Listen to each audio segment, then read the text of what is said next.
জীবনে তো অনেক ভর্তাই খেয়েছি, কিন্তু কখনো কচি লাউয়ের ভর্তা খাওয়া হয়নি। তাই আজকে আমার দুই ননদ মিলে বলতেছে, ভাবি আজকে লাউ ভর্তা করব।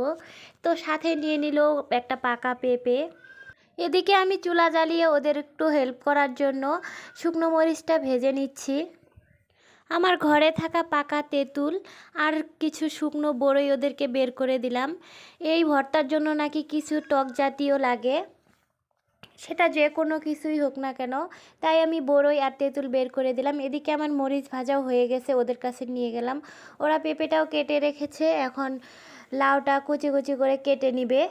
তো এক বোন লাউ কুচি করতেছে আর অন্য বোন মাছই তাড়াচ্ছে। ভর্তাটা যেহেতু উঠোনে বসে করতেছে, আর আমাদের উঠোনে দুই একটা মাছই ঘোরাফেরা করে। এদিকে আমার ছেলেও দাঁড়িয়ে দাঁড়িয়ে দেখতেছে ওরা কিভাবে লাউ ভর্তা করতেছে। আমিও কিন্তু এর আগে কখনো এই লাউ ভর্তা খাইনি, আজকেই প্রথম খাবো।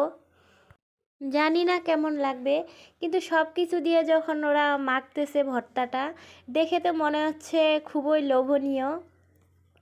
এরপর তেঁতুল, বড়ই, লবণ আর শুকনো ভাজা মরিচ একখানে ভালোভাবে চটকিয়ে নিয়ে লাউগুলো দিয়ে ভালোভাবে এবার মেখে নিচ্ছে। লাউগুলো ভালোভাবে মাখা হয়ে গেলে তাতে দিয়ে দিবে আগে থেকে কেটে রাখা পাকা পেঁপেগুলো।